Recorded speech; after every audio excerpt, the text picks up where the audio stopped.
Hi guys! Welcome back to my channel at ang video na ito ay para po sa mga gustong magturo dito sa Japan. With just, basically 4 requirements. But this time, hindi jet program ang pag-uusapan natin, kundi ang isa sa mga pinakakilalang dispatch agency dito sa Japan, ang Borderlink. Without further ado, let's go! There are 2 ways kung paano ka makapag-apply dito sa Borderlink. Pwedeng overseas kapag ikaw ay nasa Pinas o nasa ibang bansa, or pwede rin naman kapag ikaw ay nandito na rin mismo sa Japan. But for this video, we'll be talking about kung paano mag-apply overseas para po sa inyong mga nandyan sa Pinas or outside Japan. Una, pag-usapan po natin yung 4 na requirements na dapat ma-meet mo. Number 1, native level English.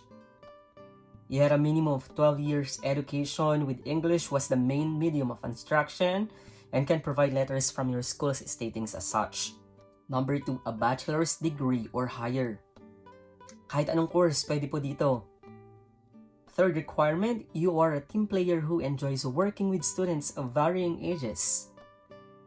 Number 4, you can be flexible with the location and school types you work in. Ito naman yung mga requirements na desired but not actually required.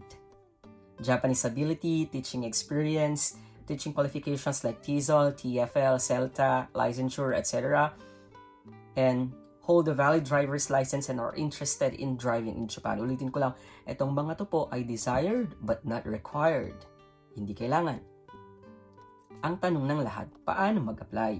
First, i-visit niyo po yung kanilang site, tapos meron pong available pong form na pwede niyong i-fill out doon.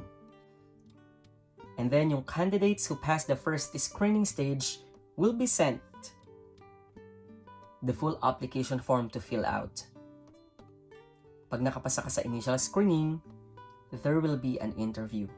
After nyo pong mag-submit ng application form, kayo po ay i-invite for an online interview para sa next round ng screening. After that, visa application na, and then may mga hihingin lang silang documents sa inyo and then tutulungan po kayo mag-process dito. Pagkatapos, arrival nyo na sa Japan. Don't worry kasi magkakaroon kayo ng week-long training for this. Pagkatapos, yung placement naman ninyo at saka yung apartment ninyo, tutulungan din kayo dahil meron sila mga partner agencies or realtor or companies para mahanap kung saan yung pinaka-ideal na lugar na pwede ninyong tirahan. Yun lang siya. Ganun lang kasimple. So good luck and see you soon here in Japan.